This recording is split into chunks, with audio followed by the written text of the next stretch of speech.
Hey, good morning. I'm horticulturist Gary Bachman, and it's time for another daily dose of Hort.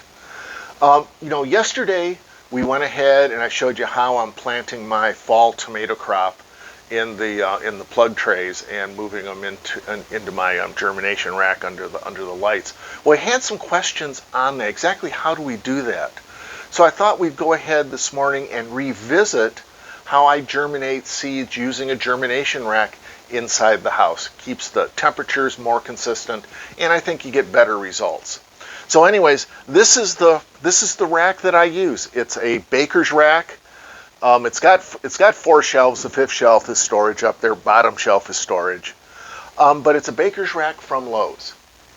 Um, it's metal. You don't want to use a plastic rack because they just don't last as long. The lights I use are LED shop lights, and we've looked at these in the past where we go in there and hopefully that doesn't blow out the picture there. But I've gone to these. I replaced the T8 shop light, 4-foot shop lights. They generate a lot of heat and they use a lot more electricity, cost more. These LED lights, these are 5,000 lumens.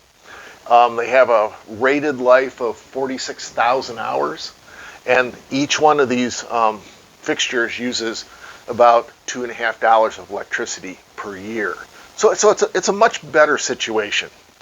Um, with the lights, folks have asked, do I lower the lights or raise the lights according to the crop?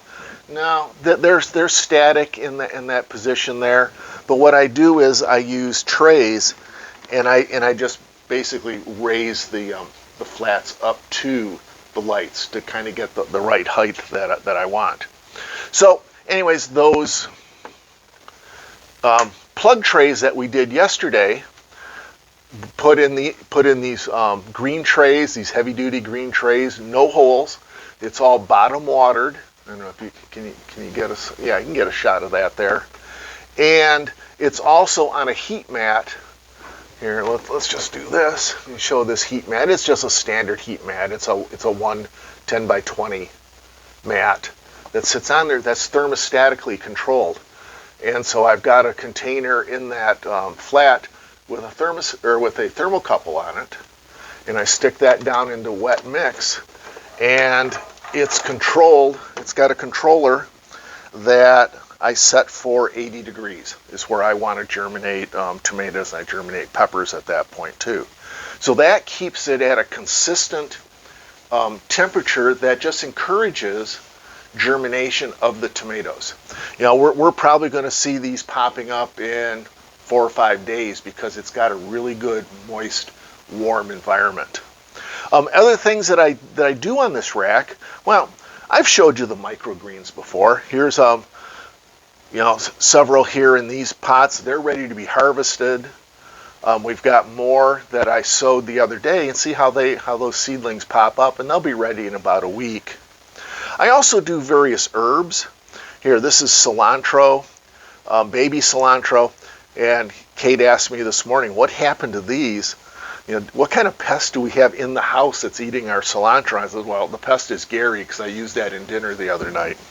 But I've got various basils here. We harvested purple basil the other day. Well, here we've got the sweet Italian. We've got lemon basil. We've got lime basil. There's a lot of things you can do with herbs. And then and I've got hops growing here, and I've got lavender, and I'm not quite sure what this one is. The tag is missing. But I've got peppermint. Look at this. Whoops. There you can see the bottom watering, but there's peppermint growing from seed. Trying that out. And actually, this is a fun one. It's strawberries from seed. How about that? And we'll see what happens with it. But anyways, the indoor germination rack is an easy setup. You can buy them all pre-made and pay a bunch of money. I think I've got $125 wrapped up in this rack, and it's going to last me for years. So anyways, with that, thanks for joining me this morning as I show off some of the neat toys I have for gardening. and I hope you'll join me tomorrow for another daily dose of Hort.